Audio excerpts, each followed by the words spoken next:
Service level changes section at the bottom of page 24 of the agenda packet, and I have item S5, neighborhood strategy implementation, up next. I'll look for a mover of that. Moved by Councillor Freeman, seconded by Councillor Vasic. Discussion, Council?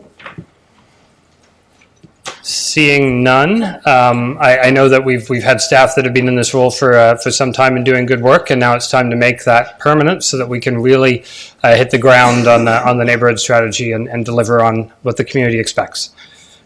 So with that, I'll take the vote. All those in favor? That's everyone. Next, we have item S6. I will look for Councillor Vasic to move that, and seconded by Councillor Bonagor. Comments or questions, Council? Muffins, Council? Councillor Hammer. Thank you, through you, Chair Henry. Just a comment. I think one of the key pillars in our strategic plan is diversity, inclusion, and equity. So by demonstrating this and supporting having some resources actually dedicated to it, I think will go a long way in helping not only the staff carry it out, but also it reminds us as council that this is a key piece for us, and it permeates all of the other strategic priorities that we put forward. So I certainly will be voting in favor of it. Well said. I think that encapsulates what many others would have said. It's been moved and seconded. I'll take the vote. All those in favor? That's carried. And in a similar vein, we have item S7, moved by Councillor Vasic, seconded by Councillor Bodley. Comments, Council? Councillor Vasic. Thanks. Through you, Chair Henry. I'm really excited to see this piece in, as well as there's $25,000 annually for, where are we at? Capital, where this is operating. Yeah. So $25,000 also annually for capital, which makes it up to $175,000 in this council term. And as I've been learning more about that investment, I also know that this is groundwork and that we're going to learn a lot in the next 3 years about where we're at and where we need to go. So this is something that I think we can expect to see more of in the future about how do we do this kind of truth and reconciliation work as a city. And so I see this as foundational, and I'm really excited to learn how we can do better for future council terms as well. So I'm super excited and pleased to consider this work. Thank you. Any further comments, Council? Seeing none, I'll take the vote. All those in favor? That's everyone. And last in this section, item S8, Albert McCormick, part-time customer service support, moved by Councillor Veith, seconded by Councillor Hammer. Any comments, Councillor Veith? No, I'm happy to support this. This will be very helpful when we have our new amenities, outdoor amenities there. So exciting. So thank you. Yeah, I know it's helpful to expand the concept of this key location from an arena into a true community facility that the whole neighborhood can enjoy and benefit from, and a long time coming. All right. All those, I'll take the vote then. All those in favor? That's carried. Okay. So that carries us through the service level increase section, service level change section, and that leads us into the infrastructure investment requests. And certainly, as I noted at the beginning, these are important steps for us to be considering as we look to close the infrastructure gap, so that our children and grandchildren can enjoy the same quality of life that all of us have benefited from. And we need to be able to get there. So we'll see exactly how this council wishes to begin tackling this section as we go through here. I'll begin with item I1, moved by Mayor Jaworski, seconded by Councillor Freeman. Any discussion on I1, Council? Seeing none, I'll take the vote. All those in favor? That's carried. Item I2, similar division and support for that key asset management work, moved by Mayor Jaworski, seconded by Councillor Bonagor. Discussion on this item, Council? Seeing none, I know we're saving it for another area of this section. All those in favor? That's carried. And then both I3, I4, and I7 are all preventative maintenance funding. Would there be objection to taking them together, or so I'll have Councillor Freeman move them, seconded by Councillor Hanmer. Any discussion on on these three items, 3, 4, and 7? Seeing none, I'll take those. All those in favor? That's carried. That leaves us 2 in this section. Item I5, procurement specialist position. Looking council for a mover. Moved by, I'll go Councillor Bodley. Seconded by Mayor Jaworski. I saw a hand. Discussion, council. Seeing none, I'll only comment here. One of the key deliverables in the business plan from fleet and procurement section that this position would help support is to advance social procurement. We would be the first municipality in this region and one of the first in the province to move that key approach forward. It allows us to think about all of the investments we make in our community, all of our capital projects, and make sure that they don't just deliver the thing or the stuff that is procured in that, but by doing that procurement, we are empowering the community and building the community up through those investments and adding social value through that. And I think it's going to be an exciting and important journey for us to take together with the community over these next 3 years so that we can get that right. And in addition to all of the work that this position will entail, that's the key deliverable of Waterloo leading the region on seeing social value from the investments we make in infrastructure and the millions that we do spend in our community every year. So with that, I'll take the vote. All those in favor? That's carried. And that brings us to item I6. Councillor Freeman? Thank you, through Chair Henry. So I think council knows that I've really signaled my turn on this piece probably for the better part of a year and a half. I wanted to thank staff for a bunch of things associated with I6. So one is I really valued what I refer to as creating space within the operating budget by actually reducing the impact to the individual homeowner and utilizing some of the Waterloo North Hydro dividend in a different way. And so I wanted to thank you for doing that. I also like the fact that this will be considered in light of the entire impact to the households as opposed to being a standalone levy line, because I think sometimes when that happens, you can get focused on, you can miss the overall impact if you're not careful. And so I really like that as well. What my hope would be is that we follow the staff recommendations for 2020 and for 2021, but that for 2022, instead of 1.5%, that the 2022% tax impact be 1%. And so I'd like to move an amendment to item I6 such that the 2022% tax impact is 1.0%. And then and I would like to say that I think that what's helped me to inform this decision making is some really great conversations that I've had with the team that are working with this. So I'd like to thank Commissioner Rapp for helping me to understand that this is something that his department could manage. I appreciate all the work that's been done by staff over the years to create a long-term financial plan so that we understand that, I can understand that by asking for this change that, I am lengthening the amount of time it's going to take us to close the gap. But at the same time, I feel as though it's for me, I have to take into account what I think is some affordability. And when we look at the comments we received on our budget, the few comments that were received did kind of point to the I6 piece as being of concern to some people. I know that this has a ripple effect in the budget, so if it makes sense, I'd like to move that amendment to see whether or not council is supportive of this change.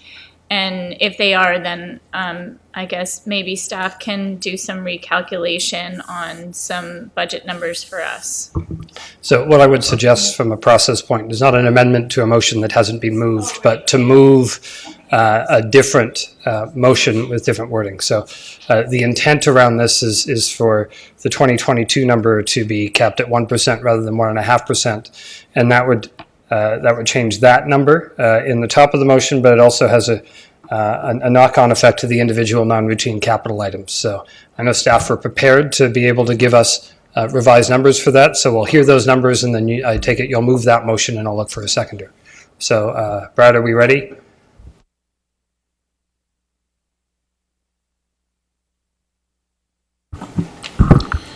Yeah, so through Chair Henry to Councillor Freeman, yes, we can change the year 3 amount, so it would be 816,000 increase of ongoing funding in 2022, and then the corresponding 4 related capital projects, 226, that would have a amount of 348,000. 282 would have a 3-year total of 955,000. Reference 446 would be 337,000, and then reference 662 would be 2,421,000. So these are slightly revised from what would be printed in the agenda packet. And should council approve that reduction, Julie will make the necessary changes to those 4 capital projects. So then the total you get will be revised accordingly. Thank you. So moved by Councillor Freeman, seconded by Mayor Jaworski. I think Councillor Freeman's already spoken to the item. I'll look for further comments. Mayor Jaworski. Thank you. I think, this is really a journey with last term of council, working on the award-winning asset management strategy that we put together that can forecast and see the future of our infrastructure. And we saw some of the graphs earlier today in the finance presentations. And I think it's, we made a big step forward last term of council, this term of council. I think we need to, acknowledge the fact that there's a massive gap. And I think it's important for us to take a step forward, and we'll be doing that today with this motion. With respect to Councillor Freeman's focus on 1% for 2022, had the opportunity to spend some time with staff and reflect on affordability, which is key in our community. So we need to take steps forward, but we also have to temper that with a bit of affordability. And finance staff helped me understand that over a period of 10 years, the printed scenario generates about $23 million for the infrastructure gap in Waterloo, and the revised one brings in $19 million, both which are relatively close, but it certainly is a significant way forward. A lot more to do, and hopefully next terms of council will continue to act on that. But I think that just looking at the affordability of Waterloo, we always have to temper what we need to do. And so I think this is a good way forward, noted by Councillor Freeman, and we still make progress on our infrastructure gap. Thank you. Next, I have Councillor Hanmer. Thank you, Chair Henry, through you. I too think this is a good step forward for us. It's always, as City Council, we have an opportunity to look at new and exciting things. Unfortunately, if we don't pay attention to the things that we already have in place and making sure that they are in the best repair or best shape they can be, those new and exciting things won't last all that long either. We do have a tough gauge between what's affordable and what is going to help us close that gap. I think we all would love to see that gap disappear completely, but the reasonable thing to do is to make sure that we're balancing it between affordability and moving us closer to closing that gap. I think we're taking a big step in terms of showing leadership, not only within ourselves right now for council, but hopefully for future councils, that there is a recognition that you do need to put some dollars aside to repair what's already in place. So I will be supporting the amended motion as it's been put forward. Next, I have Councillor Bonagor, then Councillor Bodley. Through you, Chair Henry, I'll also be supporting this amended motion. I think any homeowner knows that you can paper over the gaps for a little while, but at some point when things start breaking down, you need to dig in and do the hard work. This fund will let us do that. The positions that we just approved will also support that effort. So I think it's a sound and responsible decision to be making today. And Councillor Bodley. I would like to ask a question if I can. Of course. Thank you. So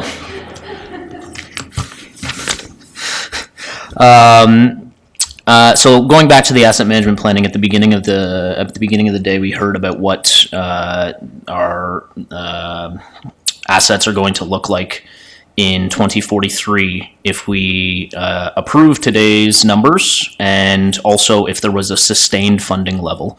And so based on the three numbers that were shown prior to Councillor Freeman's amendment, suggested that we'd be around 58% of our assets in very poor condition in the year 2043.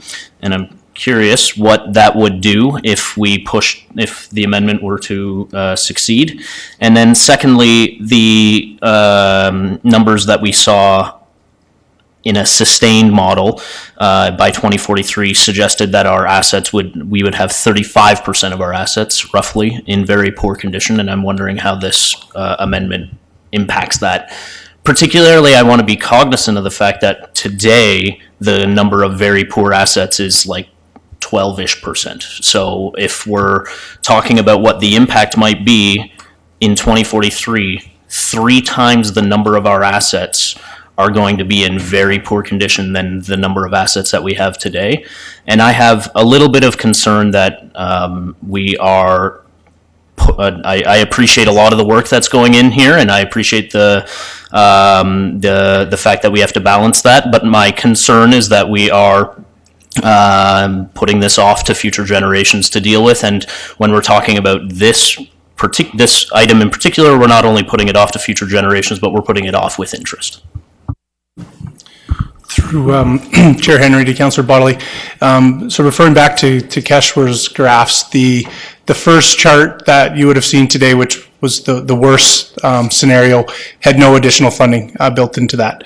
The second graph had the additional funding that was proposed but contained within only this 3-year window, which is what Council is ultimately able to approve today. And then the third chart was the long-term financial plan recommendation that, in addition to almost one, and then 1.5, continuing that until around 2032, which is when we would be at the average annual funding target. We haven't fully modeled this alternative recommendation, but based on previous works within the LTFP and the asset management plan, a 1% increase for infrastructure compared to 1.5% was going to achieve the target in and around 14 years versus in and around 11 years. So yes, I think Councillor Freeman noted that this will take a little bit longer to get there, but I think staff was comfortable with this level of compromise in year 3, and then ultimately future councils will have the decision to how quickly we get there in terms of whether it's within somewhere between 11 and 14 or even a little bit longer. So this level of compromise we could handle, and we'll be able to report back in June when we bring back these 4 projects and what they're going towards, some upgraded graphs in terms of what it looks like with these figures. Hopefully that helps. Before you get back in, I was wondering if Ms. Pacey wanted to say anything further or if Brad covered it. Okay, good. I saw you moving forward, but that did sound like an answer you could have given very well to Cass, and I appreciate that. Councillor Bodley. Yes, thank you. I appreciate the clarification on it. Appreciated. I'm wondering as well if we can speak to, I know we've approved just recently the increased preventative maintenance funding in a couple of areas, and I'm wondering what this potential reduction in I-6 in year 3 whether that may have any further impact on our ability to do maintenance projects. And maybe that's a question for the commissioners. I don't know. I think we'll go to head of our asset management section. Through you, Chair Henry, to Councillor Bodley. Right now, the preventative maintenance dollars and the impact on the assets is a little bit unknown. So to reduce this funding, it does impact and delay how long it takes us to get to the targeted annual funding gap that we have.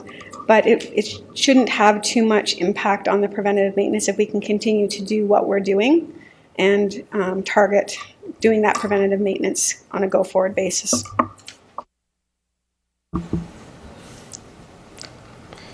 Further follow-ups? No further follow-up questions, but if I can just put a comment forward. Now's the time. As I said, I guess earlier, I certainly appreciate the need to balance what we're looking for.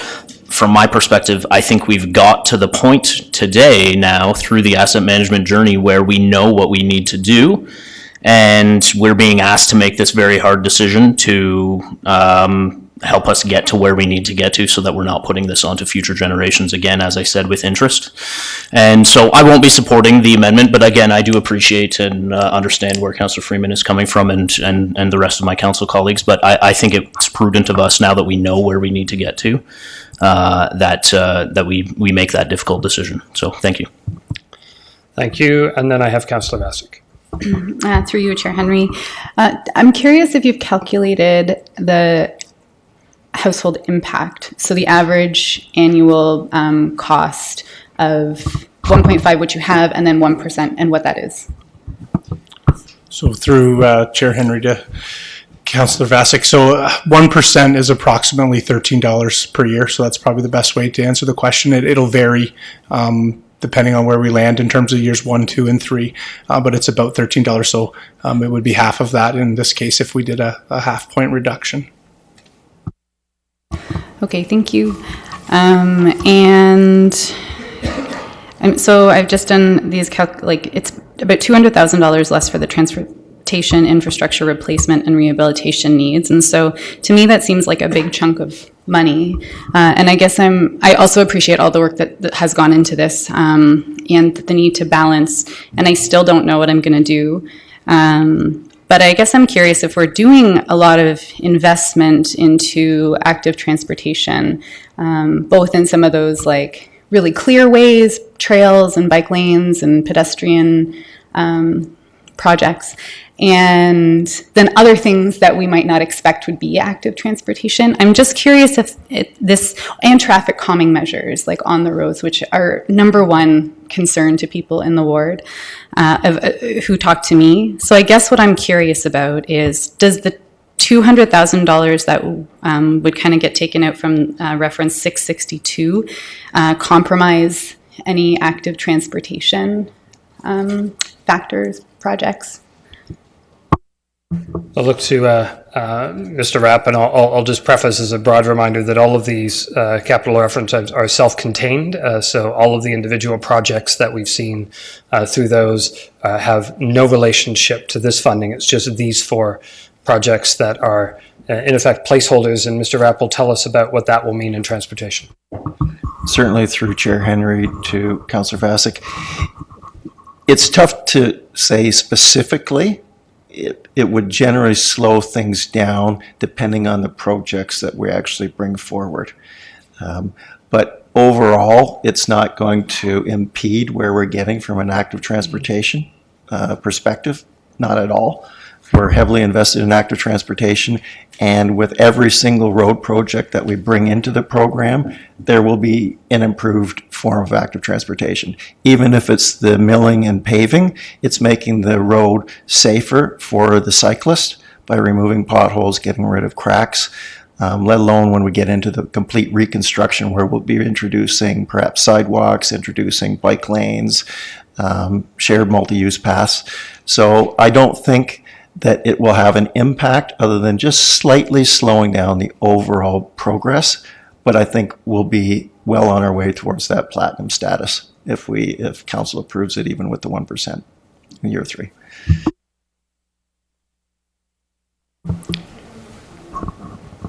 This is the time for comments on this item as well.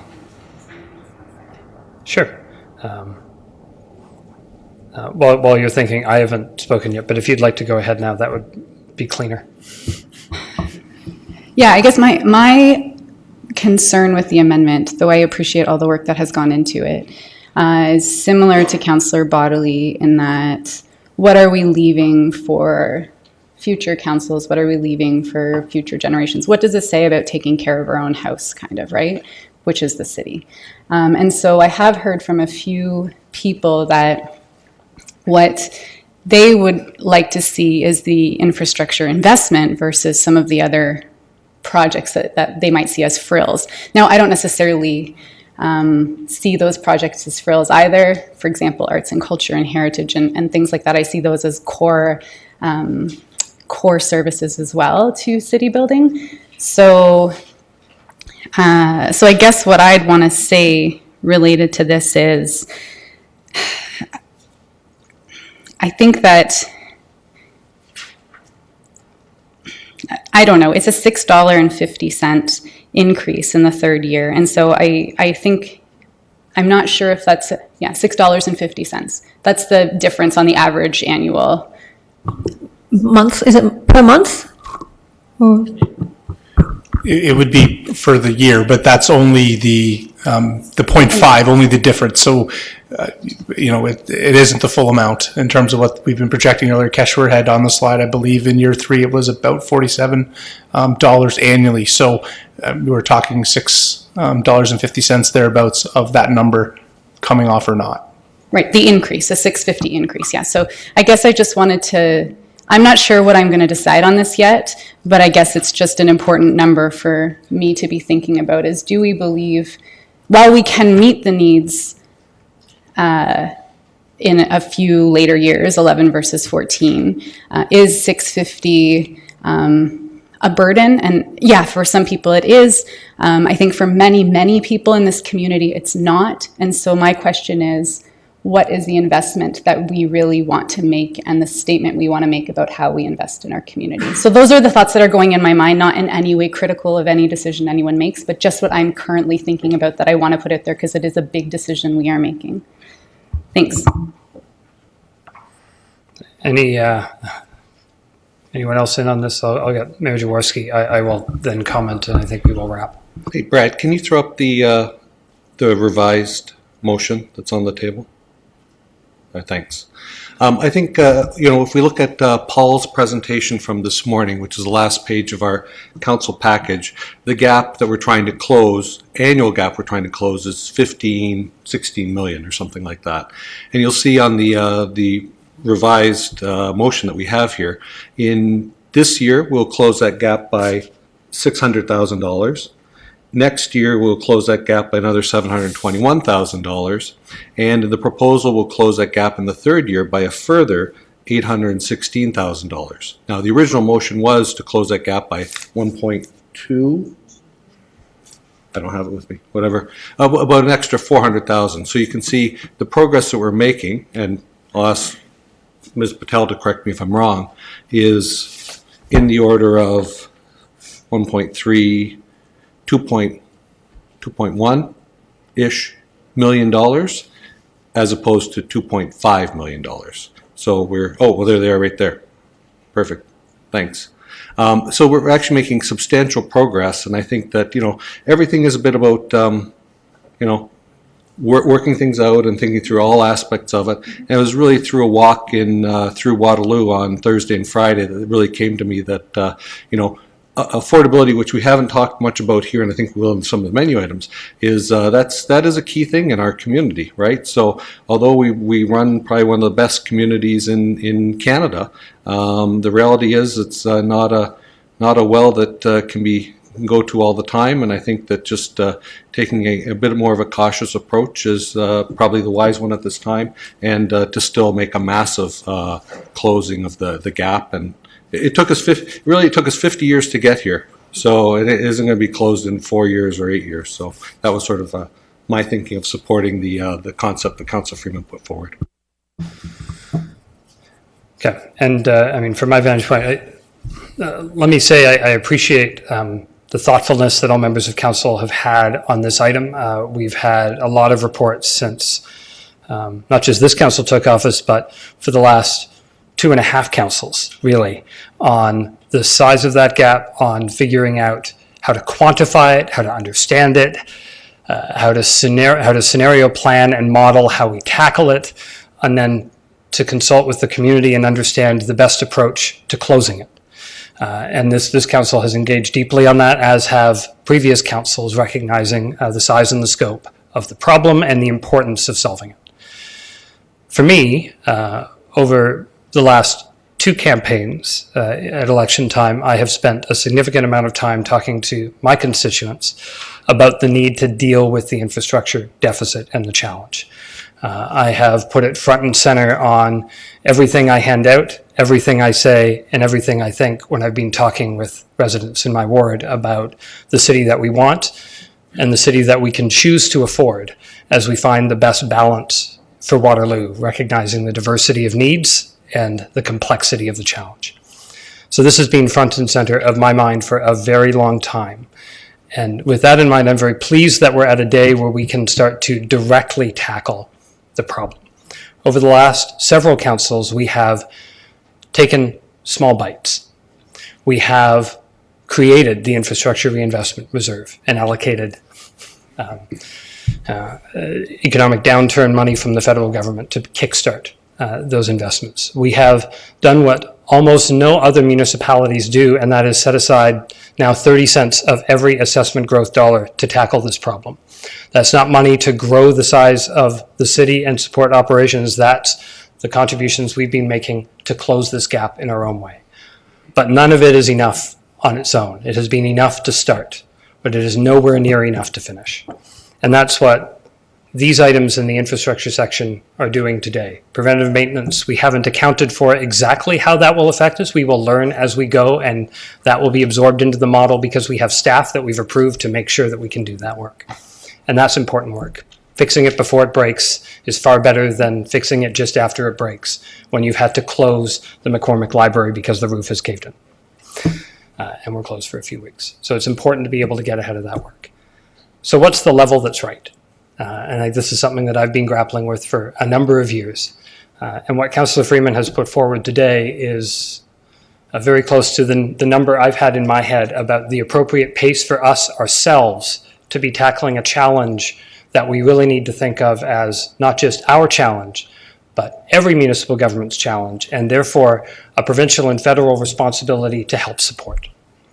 And if we did all of this ourselves, we would be letting the provincial and federal governments off the hook for reinvesting in the assets that they have transferred to us over the years. Back in the 60s, we did not own a high percentage of infrastructure as municipal governments, but today we own most of it. But the spending power and the revenue power continues to reside at the federal and provincial government and cannot solely be handled on the property tax where it's being placed. So in my mind, doing a sizable portion of this, but not all of it, keeps the ball on the other court that they need to help us close the remainder of the gap. We can be responsible, we can be dedicated, we can be effective, but we also have to be fair. And not just in Waterloo, but across the country. Fairness needs to rule. By my back of the envelope calculations over the next 10 years, if the federal government doubled the gas tax, as FCM has been asking for, that would account for the equivalent of about 0.5% every year for 10 years, which is the gap between our long-term financial plan and the recommendation that Councillor Freeman has put forward today. I think that's responsible, I think that's necessary, and it's consistent with what our partners across the country have asked our new federal government to do. And I think it's incumbent on them to step up, not just for Waterloo, but for every community across the country, to make sure that the people of Canada, the people of Ontario, the people of Waterloo can enjoy the kinds of quality of life that we do today for generations to come. And so I'm not letting them off the hook. We're doing our part, and we need others to do their part too. And they can trust, because of the good work that our asset management team has done in building an award-winning platform other municipalities ask us about on a regular basis, that we know our numbers are right, and that we know that a dollar invested from them in Waterloo can be well handled, well managed, and put exactly to the problems and needs of our community.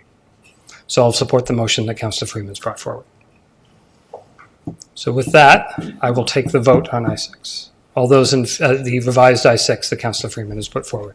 All those in favor? All those opposed? Councillor Bartley.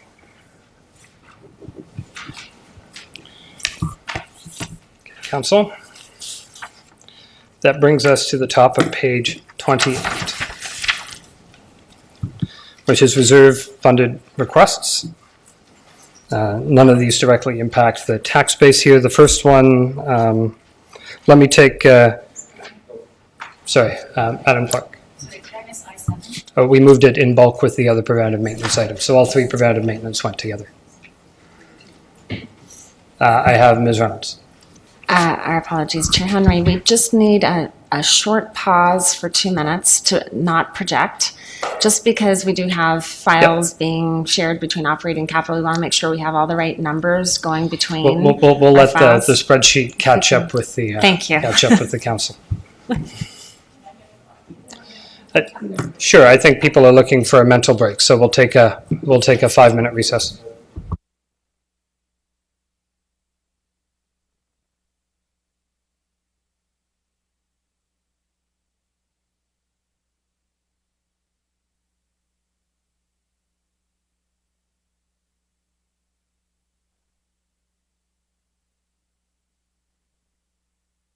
And we're back.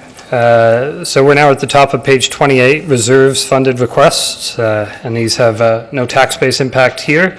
I'll look at item B10. Moved by Mayor Jaworski, seconded by Councillor Freeman. Any questions or discussion, Council? Seeing none, all those in favor, that's carried. Being able to support co-op students and co-op education in our community is an important thing, and boy, will they get an experience, I think, over the next few years on this, especially working for Sunda and team. Big work there. B22, SWR Evolve Green funding support, moved by Councillor Bonagor, seconded by Councillor Hanmer. Any comments on this one, Council? Seeing none, all those in favor? That's all of us. And then item B26, Councillor Veith. Yes, I'd like to support the second option, funding source that come from our Economic Development Reserve Fund, and then as it reads, Economic Development Reserve, subject to the review and consideration of the Waterloo Economic Development Advisory Committee. I think it's a great thing for them to have a view at, and takes it out of our discretionary funds or our reserve, council contingency reserve. I just think it's a better fit.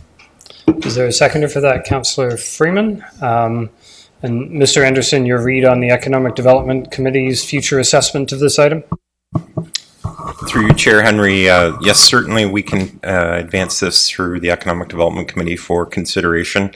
I think just talking about the fiscal impact on the Economic Development Reserve, it's relatively minor in that reserve forecast, so it can be accommodated there, and we'll certainly undertake the discussion. I know Council also had an interest in having the specialists come back and talk about that aspect of the annual program, which we can still do with Council as we advance post-budget. I think it would certainly be helpful for us to get a fulsome picture, not just on the physician side, but on the broader needs, because I know that while there has been substantial advancements and continued need on the everybody having a GP front, what we hear most about in the community in terms of wait times and challenges to quality of life is on the specialist side and that kind of work. Moved and seconded. Any other comments on that? Seeing none, all those in favor? That's everyone. Then we have item B42, Commissioner Special Projects, moved by Mayor Jaworski, seconded by Councillor Hanmer. Discussion, Council? Seeing none, all those in favor? That's all of us. So that takes us through the reserve funded request section and to the 2020 to 2022 budget menu list and any other changes coming forward. So again, as I gotta get these papers in order. This shouldn't be here anymore. Okay. As I discussed last week in terms of format, what I will look around the horseshoe initially for is simply for each member of council to flag which items they would like to discuss, not to discuss them in raising it, but to raise which items you'd like to discuss. I've got this handy table that I created so I can remember where all of y'all are at on some of this and track this a little bit better. And then the goal was, when it comes time to voting, to go down in priority order. Councillor Bodley's suggestion was that we have conversations on a number of these items before taking any votes. So I'm at the discretion of council for whether we feel we can keep all those discussions in our head to be able to then vote at the end rather than doing it as we go. So I'll take a couple of moments just so that we can all agree on what the process should be before we start doing the thing. So Councillor Freeman? Admittedly, I kind of like how we've been taking things in individual order. Like I don't mind reprioritizing if that's what people want to do. Like I know in terms of my list, I wanted to discuss M1 through M7 and then M10 through to M11. So that kind of like is a lot. So it kind of opens up the whole pocket. So it might be easier just to go through the wall, but. Yeah, so I think, okay, Councillor Bartley. I was, excuse me, sorry. To Councillor Freeman's point, that this is what I was sort of anticipating, is that we were going to be talking about the majority, if not all of these things. And admittedly, I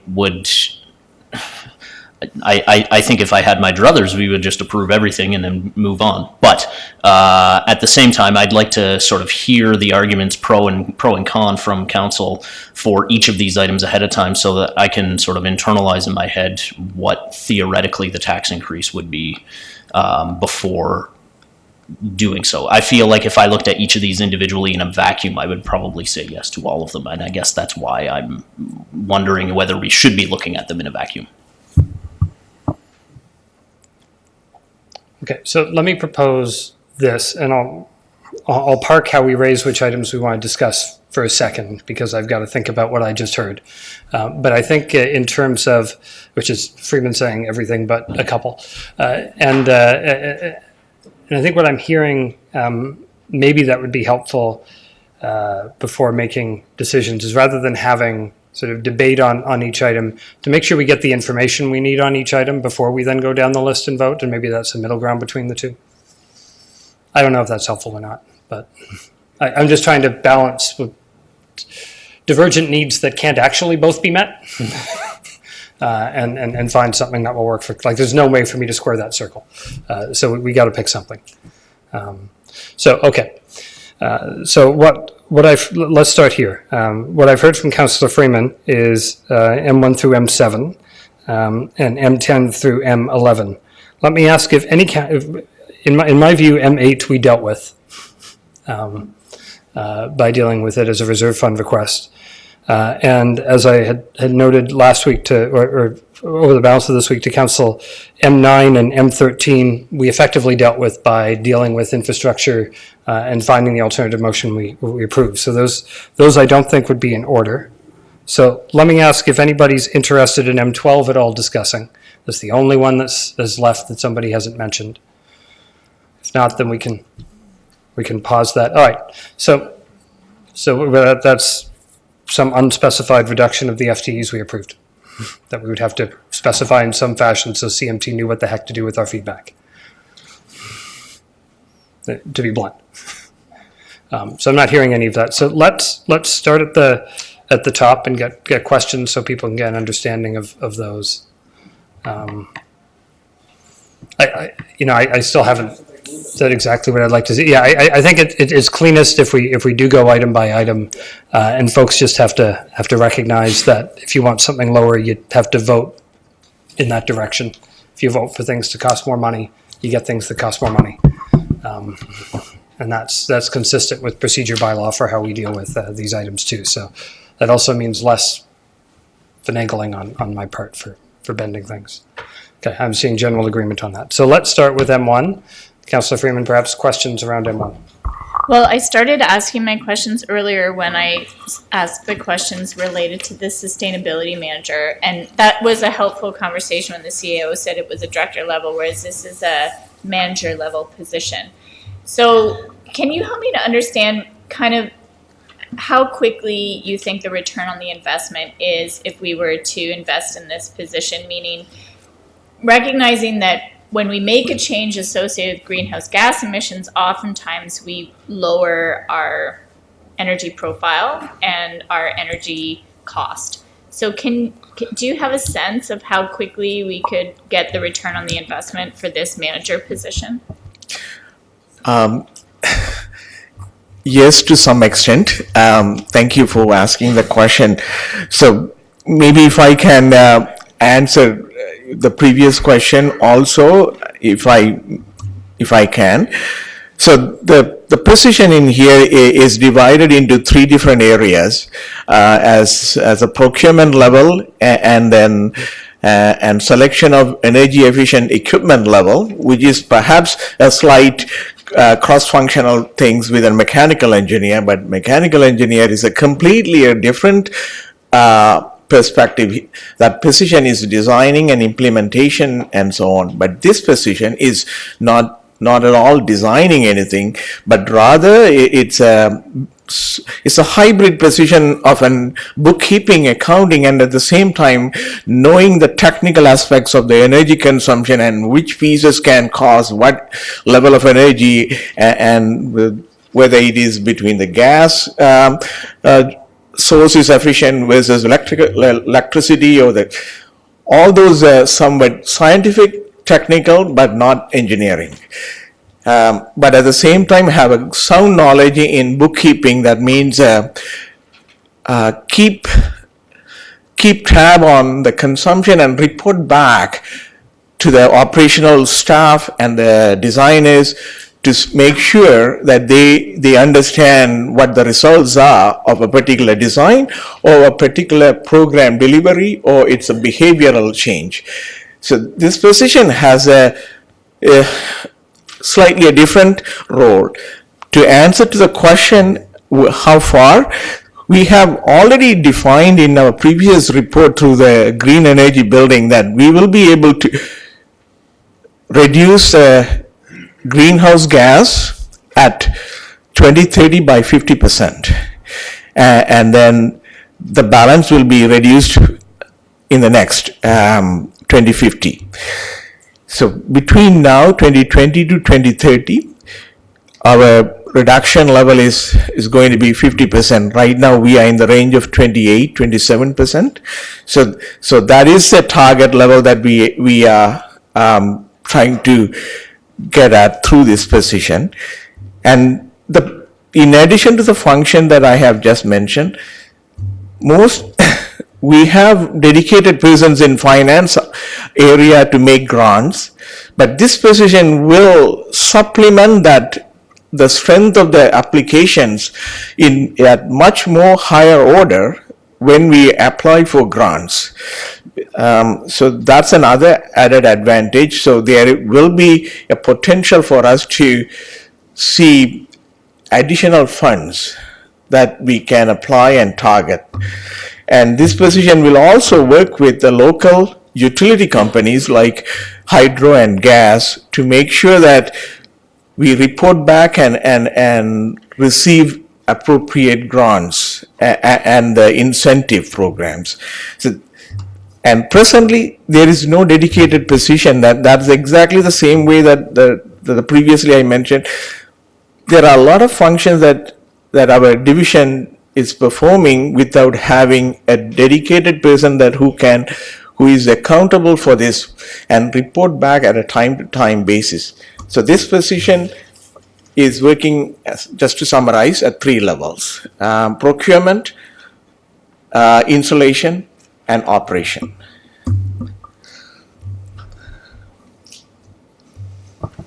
That's very helpful. Thank you for that information. I'm not sure if other members of council have questions, but if it facilitates a conversation, I am prepared to move this, because I think that if we recognize our need to meet an 80% reduction by 2050, we need to have several eyes from a bunch of different departments really zoning in on achieving that. And I have an expectation that in the end it's going to overall save us dollars on the operating side. What those are yet, I appreciate that we don't know. So if it helps to put it on the table, Chair Henry, I'm happy to do that. So I think it generally does. Moved by Councillor Freeman, seconded by Councillor Hanmer. Let me ask one question sort of first on timing. I mean, the timing is listed as 2022. Is that the right timing? Is there more information we should have about the appropriate timing to be able to drive efficiency and goals faster? And then we can put it back to the mover and seconder for thinking about it. Commissioner Dexter? Yeah, I'll take that question, Chair Henry. In terms of timing, yes, the budget book does note a 2022 timing, but that was based on leveraging a grant. We did not get that grant, so that's new information. The grant did not come, so it would be desirable to advance that if at all possible. Yeah. To what, 2020 or 2021? 2020 would be ideal. I figured that would be the answer, but so let me. I was almost hesitant before asking the question to let it be moved and seconded because I knew there would be. I anticipated some conversation. So let me look to the mover. Given this information, what's your thoughts? Can you just show me the tax impact, please, if we move that over? So it's listed as sort of as a rounded basis 0.1. Well, I'm willing to move that to 2020. I really feel like we've got an awful lot of facility investments being made through our budgets over the next 2 years associated with facility infrastructure renewal. And I think we need to make the very best use of those dollars. And if you think this person can do that, then I'd be willing to support that. I too am happy with, one of my questions was going to be, can we wait till 2022, given the infrastructure investment that we've made, as well as our commitment to improving our carbon footprint over the next number of years. So the sooner we can get additional eyes, as Councillor Freeman has said, on the ball, I think it's better. So I'm comfortable seeing it, and it doesn't look like it's really made too much of a difference on our where we are right at the moment. Yeah. So Madam Clerk, I'll take that as updated to 2020 as a target time. Further discussion on the item on the floor? Councillor Bonnegar. Through you, Chair Henry, I just have a question for you, Mr. Sieber. You've explained the usefulness of this position, and in achieving our targets, it's quite clear that we need to enact change from within. So I just wanted to make sure, will this role kind of be empowered to lead that change, or will they have the capacity to impact other departments? Can you give me an idea of what's the impact of this role likely to be? Sure, thank you. So presently, this position is going to look after City of Waterloo, the city's internal division department, or the corporation's interest, not the community interest. And almost 70% of the energy consumption is coming out of facilities, and almost 68% of the greenhouse gas is being produced by the facilities.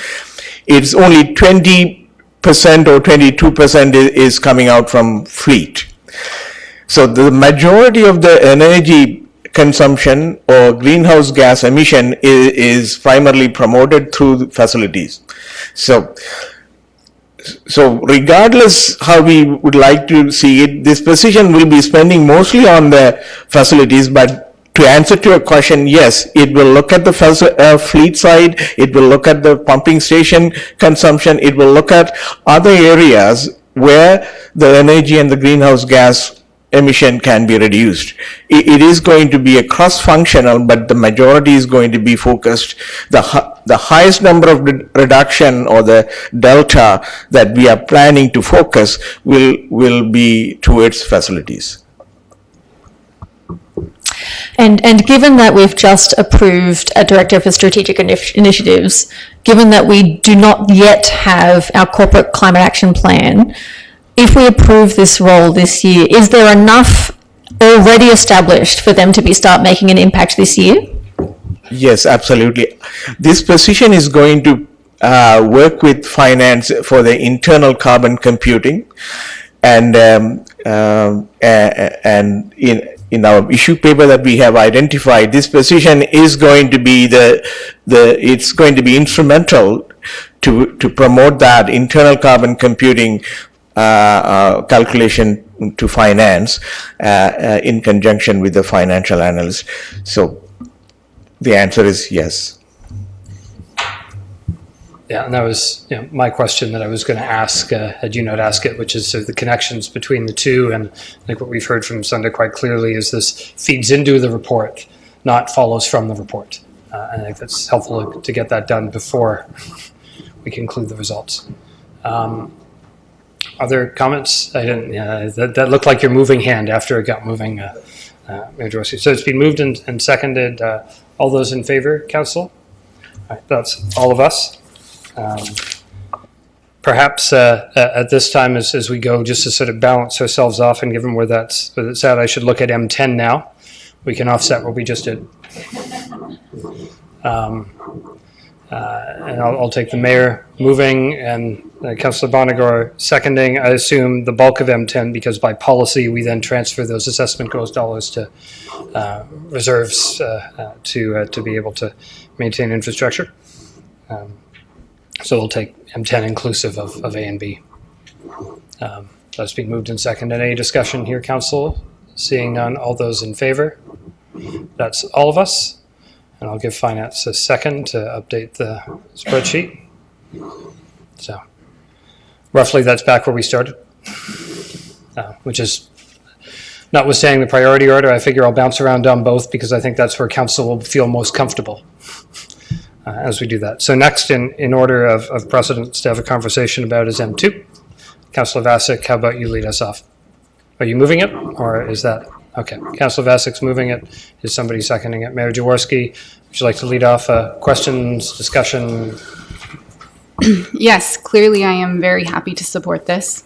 And I wonder if we might go a little bigger, given our conversation about affordability when we were discussing the infrastructure investment. And so definitely appreciated that conversation about balancing infrastructure with affordability. And now I'm curious about balancing tax increase with affordability for people who might not even be contributing to the tax base through property taxes. So curious if there's any appetite for doing something a bit bigger here, what that might look like. I'm not totally sure yet, but I'm just putting it out there. I have a number of ideas, but curious where everyone else is at. So I'll take Mayor Jaworski next. Well, certainly, and I think I second this one, that this is certainly a very important issue in our community. The one challenge we're at as a lower tier, that not being our direct responsibility, is the fact that we have to come up with a plan of how we're going to support it in addition to what we're already doing in past terms of council through council contingency fund, where we funded several $100,000 of development charge waiver on behalf of affordable housing initiatives at Show, YW, and at Mike's place I can't remember the name. But anyway, the other guy was Mike, who built one on Bridgeport too. Mike Maxwell, thank you. I think one of the challenges that we're going to have to come to terms with is over the next 24, 36 months of what are we going to be able to do. So I think this is a good placeholder to show that council is certainly concerned about this. We already have money in our council contingency fund to take advantage of this. We have some density bonusing, I think, money and some reserve that we have to figure out what we can do with it. And until the provincial government, until the regional government finishes its municipal comprehensive review, and until we get approval to do inclusionary zoning and people come up with projects, that'll probably be next term of council anyways, right? So it's going to be quite a while, and so I think this is a significant but somewhat of a placeholder number, and so I'm okay with it being 100,000 because we do have some other funding available to us as a council already. Okay. Councillor, I didn't actually have anybody else down, so I'll go Bodley and then Bonagor. Thank you, through you, Chair Henry. One of the questions that I had asked Mr. Rapp earlier, which I may ask again, is so one of the justifications for us having to put in this $100,000 is the fact that we are losing the ability to secure funding through Section 37 heightened density bonusing. And I wonder if you can clarify for me when we are losing the ability to collect those funds under the Bill 108. Certainly through Chair Henry to Councillor Bodley. That part of that bill takes effect January 1st of 2021. So any bonusing applications that council may choose to support this current calendar year, and if we've secured the agreement, that could still be an opportunity for council. But after that, not. So one of my thoughts to Councillor Rassick's point around this item was, given that that's the timing when we are losing the ability to collect this funding, that's part of the justification, whether we might consider moving that forward into 2021 instead of 2022, which from pure dollars perspective is doubling the amount of money we'd be putting into the funding over our term of council. And in conversation with Commissioner Rapp, we had sort of talked about the ideas of what this funding might be used for, and potentially the idea of this waiving development charges theoretically on affordable housing developments that come forward to us, and really the amount that we have in there is regardless of us not having a full-on plan yet, is insufficient for us to really make a dent into any significant affordable housing complex from a development charge waiving perspective. So I think any amount we can put in to the fund now means less that we have to put in later. And as I say, I think I would like to put forward that for consideration if I could. Given the justification for why we need to do this is really that the province is taking that away from us. So there's been a recommendation to jog it forward by year. I'm wondering if folks have more questions before we put that through, or if we want. Yeah. So other questions? Yes. So we'll do some more questions before I'll take that, but I'll look to you to do that. I just want to make sure everybody understands where we're at. Through you, Chair Henry. I love the idea of setting funding aside to make sure we're looking after our most vulnerable peoples. I just want to make sure this money is used. I don't want to have a fund that is a goodwill thing, but it's actually, I want to make sure it's actually used. So affordable housing is done in partnership with the region. I just want to, do we need to have a specific policy in place? This is probably, I'm not sure who this is a question for over there at the bigwigs table, but do we have the right policies in place? Do we have the right incentives? Is this what it will be, the incentive? Like, how do we make sure we're not just setting up a goodwill fund? How do we make sure this is actually used to make some housing? Put it in context for us, Mr. Rapp. Certainly through Chair Henry to Councillor Bonagor. The best way to ensure it's being used is people wanting to access it. And the best way for that is to establish a policy, if you will, or a strategy. And I'll call it a housing affordability strategy, not an affordable housing strategy, because there's the whole continuum or spectrum of what's affordable for people. That's the best initial approach, because then the development industry has some, I'll say, a little higher level of security or comfort in knowing what they need to do and what they might be able to get support from the municipality, as opposed to a hit and miss, appear before councils, a delegation and hope. It's a little late to hope when you're already have proceeded with your plans and zoning and things like that. So that's the best thing, is to establish that strategy right up front, and then having access to the money, and then we'll see people starting to actually show up and ask for it. And I had Mayor Jaworski, I think, on the question front. Further thoughts as a regional councillor, one of the things that I see there is we see the applicants come in and the applicants come through, and what we've been doing here as a council is once they've made it through the funnel across the street, and then they have their application, they come here, and then we've been paying their development charges for them, so at the back end. And I've been wondering, is there something that we can do on the front end? We had a recent application come forward of cooperative housing in on the west side, and they were getting some of their funding to help do their thinking, but I think it came through CMHC. So it became a thought of mine of, well, what if we could be part of the solution of getting more people to apply in the city of Waterloo and to begin to help them. So we already have the staff who already have the knowledge in that, but incenting them to come forward to Mr. Rapp's present or comments, that maybe there's something we can do there, right? So I think there's there's potential here, but I think to Councillor Bodley's point, why not start funding it next year when we know when we aren't going to be getting any density bonusing? We got Councillor Freeman and Councillor Henry. Through you, Chair Henry. I support this piece, and I guess I'm looking at the tax rate increase for 2021, and I'm trying to look at, I'm more comfortable with it sitting in 2022. And part of the reason for that is that I think that there's a lot of opportunity for us to have a conversation about how it is, as Commissioner Rapp said, we want people to access this money.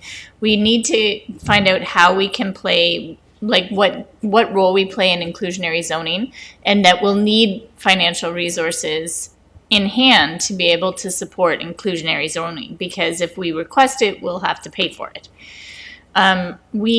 We know that one of the biggest barriers to development of affordable housing within the city of Waterloo is not the approvals process as much as it's the cost of land and the ability for private landowners to effectively want to have a lower rate of return on their pro forma for their properties.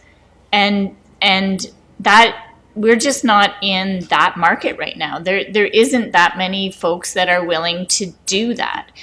And so to your point, I also don't want to have a fund that never gets access because people just really want to make money head over heels. And we can't use money under the Municipal Act to incentivize development, because that would be called bonusing, and it's illegal to bonus as a city. And that's either typically bonusing with money, saying, look, hey, if you'll do this, we'll give you this amount of money to make it happen. We would have to have some very strong regulations around how we want to manage this so that we're not seen as bonusing contrary to the Municipal Act. And so, I would like to get these pieces kind of right-sized before I put money away. So for me, I like the dollar amount so that and we can always increase it at any time. But I would like us to spend time on policy before spending it. So, and I'm just more comfortable with it sitting in 2022 right now, because I'm cognizant of the fact that, we've kind of focused some funding to considering our targets where they relate to climate change. And so I'm just wondering whether or not we allow the provincial legislation to get properly put in place, and we come up with the policy as we would like to see it implemented in Waterloo, and that this funding then, because there's money in the pot right now. We do have Section $37 that are sitting and allocated towards this piece right now. Is effectively in reserve. So that's just my thoughts. I'm pretty comfortable with the motion as it sits right now, starting in 2022. So it's been moved and seconded at the moment and is on the floor as 2022. There's a division around council for a timing of that. The cleanest way to assess council's support for that is to have a motion to amend the timing. Then we can debate the timing, and we can agree with it or not for the change, and then we're left with the main motion. So we got a few questions about how we're going to do all of this. I had Councillor Hammer first, then I'll look to the quizzical faces over here. If I can, I'll respond to your latter part and then I'll make my comment. I'm comfortable making the motion, just to get it on the table, of moving it to start in 2021. Because I think what I was going to speak to is I believe we've got a number of projects, to Councillor Bonigar's point, that could take advantage of the dollars being available. And I'm thinking particularly the one in my ward of the co-op who are trying to do something and do need a little bit of seed money or start to get going. And I think this would be a piece of it. It also made me think about what else is happening throughout the city that we may be having some opportunities to assist people. The other piece that we haven't talked about yet that I'm understanding this fund will be used for is making sure that we're not converting everything into condominiums, and making sure that we've got that ability to keep some of the things that are rental housing piece. So I'm supportive of that being in place. I know we need to have the policy in place, but if we're looking for 2021, that's giving us the better part of a year or more to get that going. So I'm comfortable with it moving to 2021 as a start. And just wondering, through you, Chair, could we have them calculate at the top? They haven't done that for us yet. The impact it would be. Okay, so it is properly on the floor as printed for 2020. It has been moved and seconded for 2022. It has been moved and seconded for 2022. The motion is in the possession of council, not in the mover or seconder's hands. So the proper way to make adjustments to the motion is through amendment. That also follows very clearly with the nature of the discussion, which is whether to amend the timing. So rather than have somebody put on the floor a different motion and then have a motion to amend it to 2022, the cleanest way is to start with where it's at and to see if there's support for moving it back to 2021. So I will look for, I think Councillor Bonigar raised timing to begin with. I'll look for a motion to amend to shift the timing to 2021. Excuse me, I thought I just did. So we need a seconder for it. So you've moved it? Yes. Okay. I thought we were still in discussion over trying to move it the first time. So sorry about that. Moved by Councillor Hanmer, seconded by the waving Councillor Bodley, who's intercepted Councillor Bonigar's hand. So now the motion on the floor is an amendment to shift the timing of this item from 2022 to 2021. So properly, the debate is focused on whether or not the timing should be in 2021 or 2022. So taking discussion on the amendment. Councillor Bonigar. Through you, Chair Henry, I'm just wondering if it would alleviate Councillor Freeman's concerns if we bring it forward to 2021 but have the first year's instalment come from our council contingency reserve. Would that be possible? Is it something we even want to consider? It's possible. I'm just trying to make your life hard, Councillor Henry. Yeah, that would be a different motion than the one that's on the floor. Councillor Vasek, who originally moved this, thinks perhaps wants some clarity. Okay, two things. We can move it to the contingency, but similarly, if somebody comes forward with something, we can offer it through the contingency anyhow. So we don't, it's, what's the saying? Half dozen or another, I don't know. I'm so bad at saying. Yeah, that one. Yeah. So whatever, sure. I support 2021. My question is around, so this was one of my ideas, which is that we do need, it's fragmented right now, and similar to the real estate position, it's a lot of people doing stuff off the side of their desks. This is actually really exciting. I love this.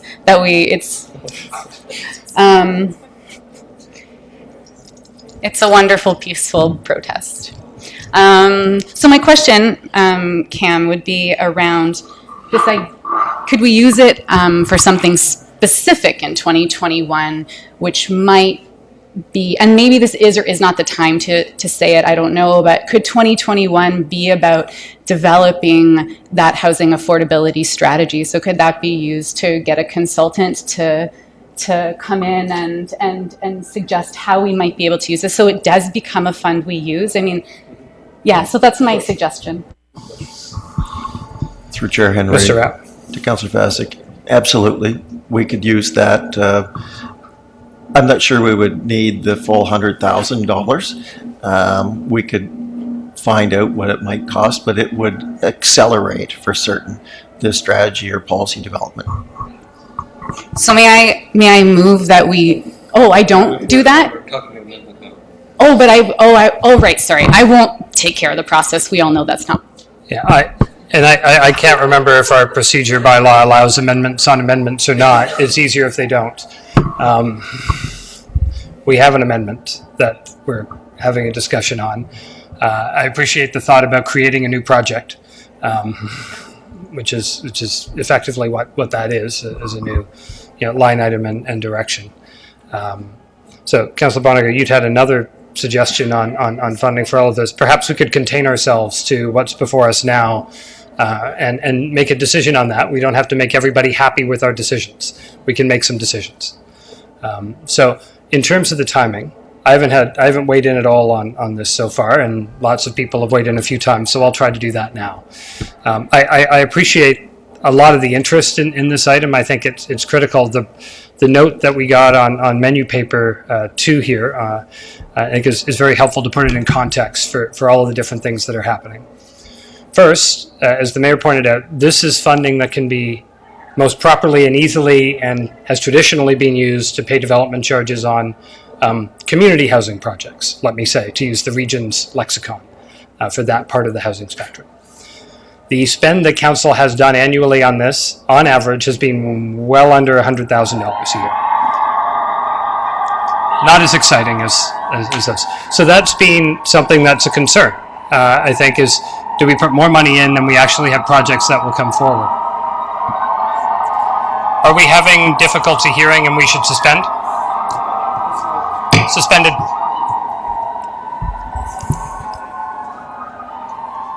And we'll have some direction to give around policy development around inclusionary zoning, which will require some incentive and some support. That will take some more time. That'll take us into 2021.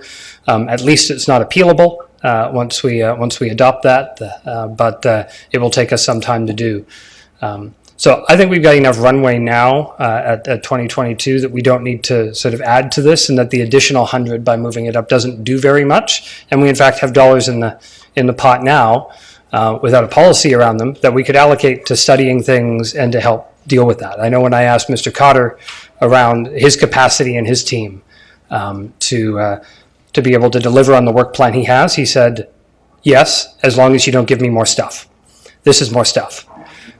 So that would require some capacity management and staff to report back. So my comfort level would be leaving it where it is and further directing that staff report back to council at a later date on how we can, on timelines for developing appropriate policies to use the funds and report back to council at an appropriate time, sooner rather than later, without specifying. That would be my preference for where this goes, and so I'm speaking in opposition to the amendment.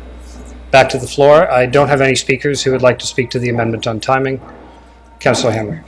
I'm still going to quite happy to leave the amendment on timing. With your last suggestion, Chair, if we can add that we also do some communication about the fund that's available now, and thinking back again to the project that came through from Ward 1, had they known about it as an opportunity, then perhaps there may have been a different application. So I think it's our best kept secret at the moment, and let's not keep it that way. Yeah. My sense is the critical gap is not just on the communication side, but we don't actually have policy in place. It's ad hoc. So the policy is, we can advertise that we've got these dollars, but we don't have a guarantee we're going to spend them if you ask for it. So, but anyways, that's fine. Councillor Freeman?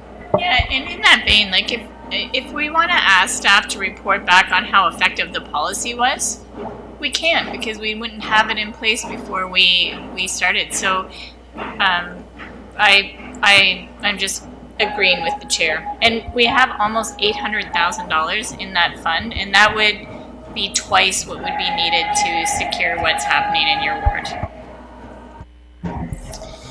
And I would remind council that at any point if someone has a point of personal privilege that they can't hear what's going on, you can tell me, and I have to deal with that as chair.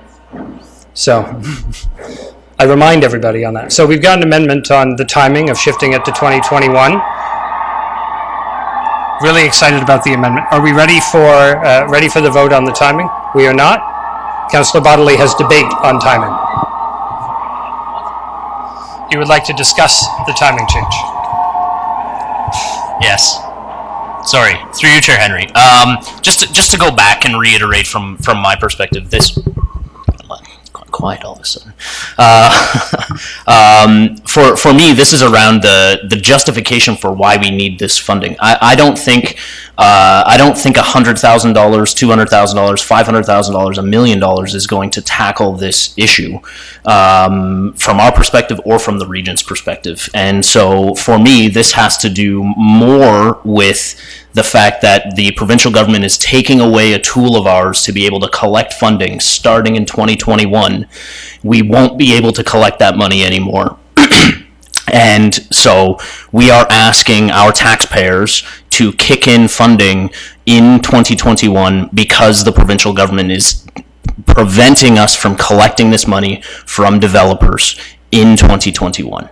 And so from my perspective, that's the justification for it. Whether it was 100, 200, 5, or $1 million, I don't think we're necessarily going to be able to tackle this issue on this reserve fund. So it's more around, for me, the provincial policy adjustment.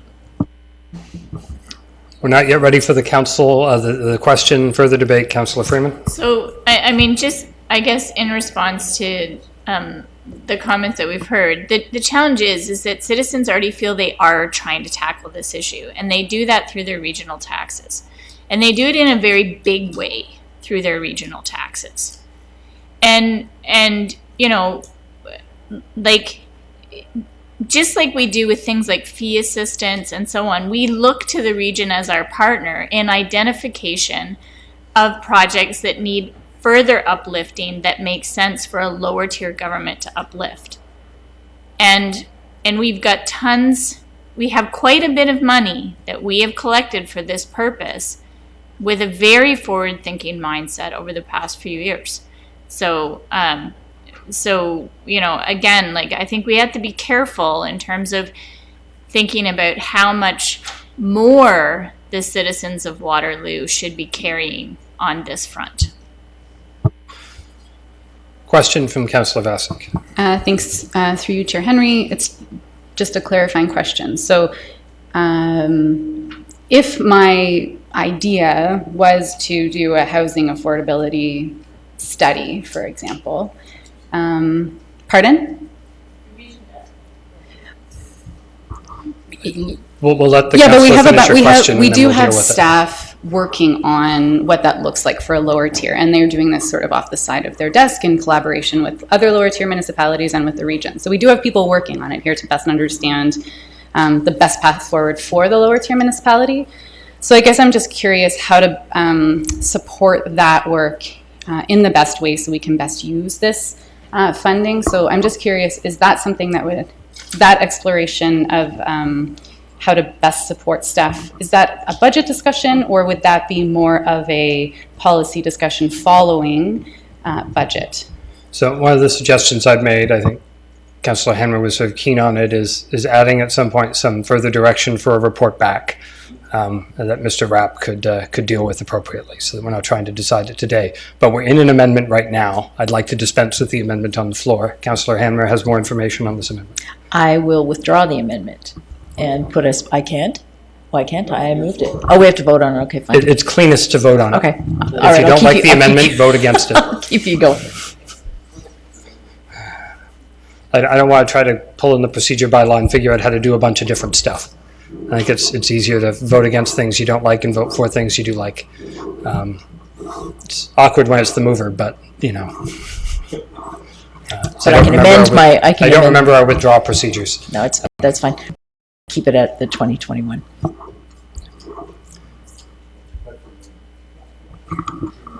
You could do a sub-amendment to the amendment if you'd like to add in the report back and deal with it at once. Yeah, but I think we're about to vote this one down and then it disappears and we have to do it again. So I'm just going to wait till we get back to the main motion. I appreciate the clarification. So the vote on the amendment is whether or not to change 2022 to 2021. Okay. All those in favor? Okay. All those opposed? And since one can't sit on the fence, that's opposition. In favor? So that carries with opposition from Veith, Freeman, and Henry. So that's 5-3. The motion now reads 2021. So I'm hearing adding of the direction. I think we'll do that by consensus on some of those, that in a direction that staff report back on the necessary policy updates and studies to bring effect to these, and resources required from council, or some words there too. Is that generally the gist? Got it? So that's added by general consensus. Any further debate on the main motion that's here? I think we've had a lot of discussion. So all those in favor of this item? And all those opposed? Councillor Veith, I didn't see your hand. So now M2 is 2021 rather than 2022. If we change the words, we have to vote on the main motion. So the main motion now says M2, $100,000, 2021. Bunch more words, but basically that's what it says. Plus reports. We have not. We're now back on the main motion. It's been amended. So if you are in support of $100,000 starting in 2021 for the Affordable Housing Annual Contribution, you will put up your hand. If you are opposed, you will be opposed. Okay, we'll take the vote again. All those in favor?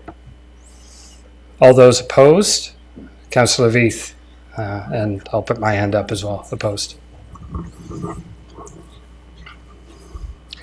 And that was on timing for me, just to clarify.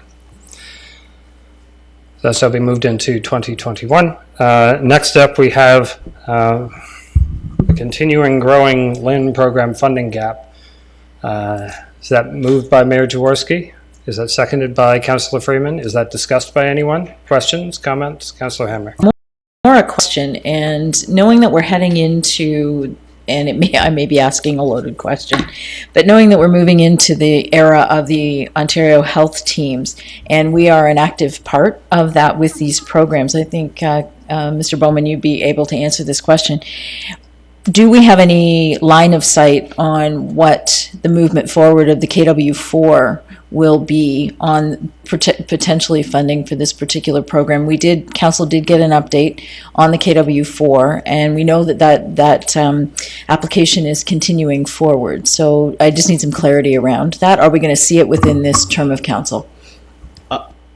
Through you, Councillor Henry, I believe so. The second application was prepared and delivered on January 20th of this year, of which we hope to receive response back from the ministry as to the success or going forward with that application by March, April of this term.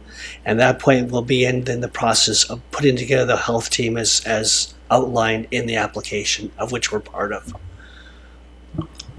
Okay, that's not quite my question, if I could continue.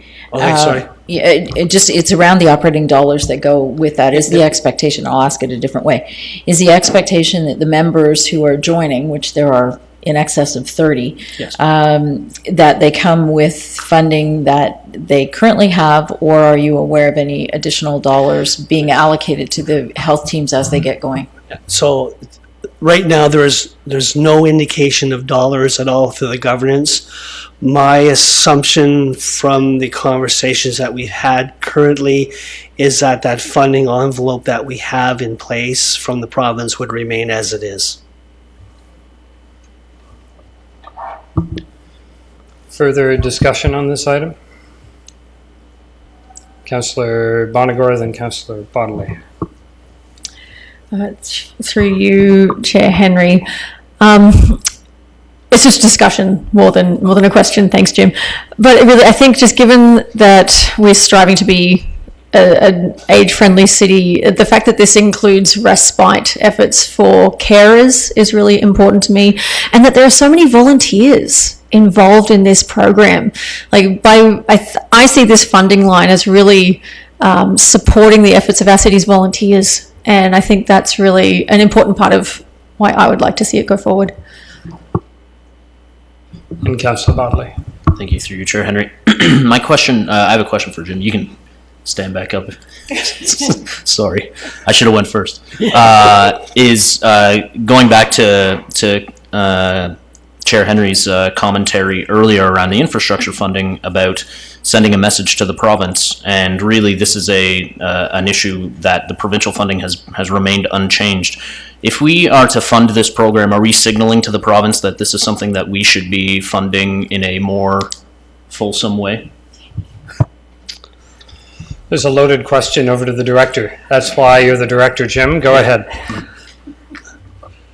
I believe the work with the Ontario Health teams will be able to identify opportunities going forward from a collaborative effort with the hospitals to facilitate that amount of dollars, and that at some point there may be cost savings that may be incurred, which will allow us not to be able to fund at any level. But at this point in time, we don't know that. And Councillor Henry may have further thoughts or information on that. Just carrying on the conversation a little bit more. My questioning before was to note whether we know whether there is going to be a change in how the funding comes forward. And Mr. Bowman answered as I was expecting, that we are probably going to be in a better position if our program is as solid as it can be. So this funding, if this keeps it whole in terms of our desire to make sure that we've got supports for the seniors in our community, then I think that is definitely the direction we need to get going. And I too would agree that it whether we approve it or not approve it, there is a bigger signal in I think all across the province that health and social service supports for our seniors population and some of our other more vulnerable health population is underfunded, and we do need to do something about that. So I think the message that this would send, if we're able to support it, is that we believe in the programs that we're offering and we want to see them continue, and they are a solid part of the health team that goes forward. Further discussion, or are we ready for the question? Okay. All those in favor? That's everyone.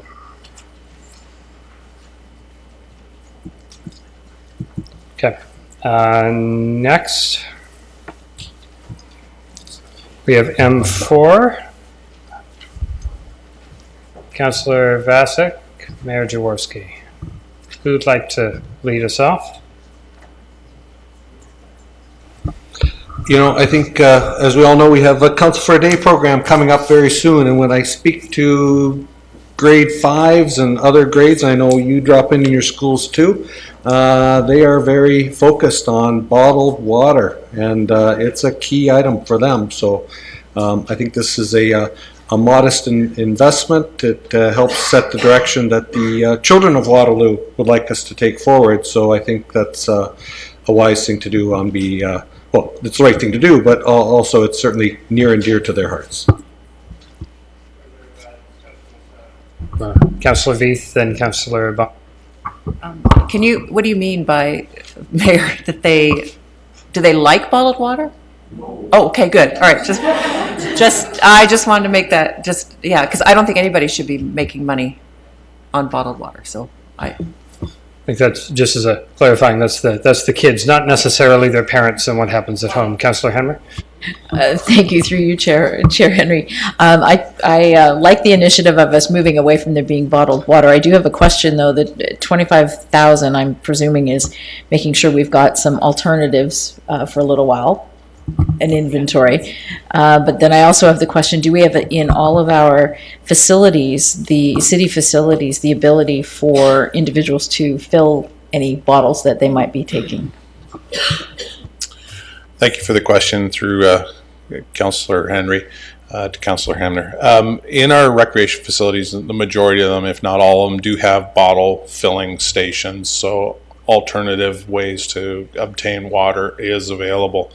The amount that you're seeing, the $25,000, is a net number relative to sales less cost of goods. So it's a net reduction to the operation. Councillor Bonnegar. Through you, Chair Henry. I think it's most of them have water facilities, but the Park Inn doesn't. So I would like to recommend that this be put in place at to just Councillor Hanmer's point. I just want to make sure we're putting this in place in locations where alternatives are possible. And I would also, as an addition, I'd like to see a robust plan for water fountain implementation come forward at some point soon, please. Well, soon is relative. The first part is easy to think about how we contemplate. The second one requires a lot more information on some of those. So, okay. Other discussion. We'll see what we can do with those. Mayor Jaworski. Well, just to the point made by Councillor Bonnegar, in my view, eliminate is eliminate. So, bottled water would not be available. As long as you're okay with that. I'm okay with that, but I just do want to make sure that we're thinking of, because if there's no bottled water and no water fountain, people will just buy another bottled beverage. So, which doesn't help us on the environmental front anyway. So I just want to make sure that we're supplementing this with an alternative so that people don't have to buy a bottle of something. So let me ask my question, which is very similar to Councillor Hanmer's question to Mr. Scheer. Scheer was, see if you were less specific than I was looking for. It's about ones without. Perhaps we could get a list of the ones that do not have the alternative available. To Councillor Henry, you're correct in the assertion that the Park Inn does not have an external water fountain. There are Albert McCormick, Moses Springer, Rim Park, all of our Waterloo Memorial Recreation Complex do have water bottle filling stations throughout the water fountain areas. One thing that we do want to be cognizant of relative to Park Inn, if we do put in a water fountain, it's on the exterior of an asset or a building, and it may encounter contamination. And from a city liability standpoint, we also want to be very cognizant of what that may mean. Not sure if that answered your question, Councillor. Yeah, so the exhaustive list here is Park Inn. Relative to the recreation services area, I cannot speak to the other corporate assets. Yeah, Councillor Bonnegar. So to follow up on that then, if what are the rules currently if someone comes to the Park Inn with their water bottle? Will staff fill it for them, or are we allowed to do that? If we can't have an external water fountain, can we have an option for people so they don't have to buy something?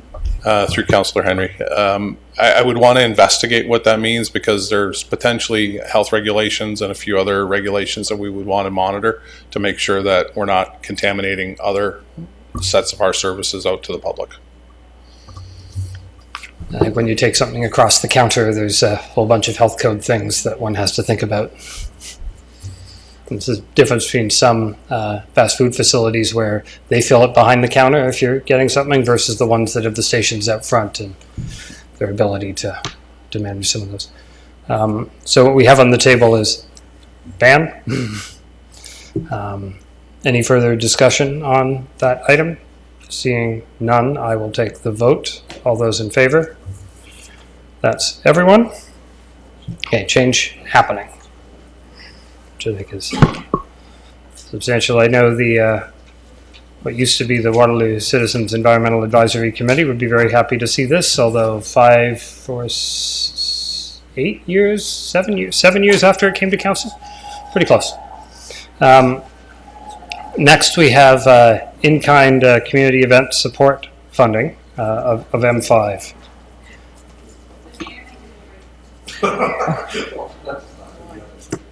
So we have a request for a break. Any objection to taking a break? I guess we can have a break. 5 minutes, please.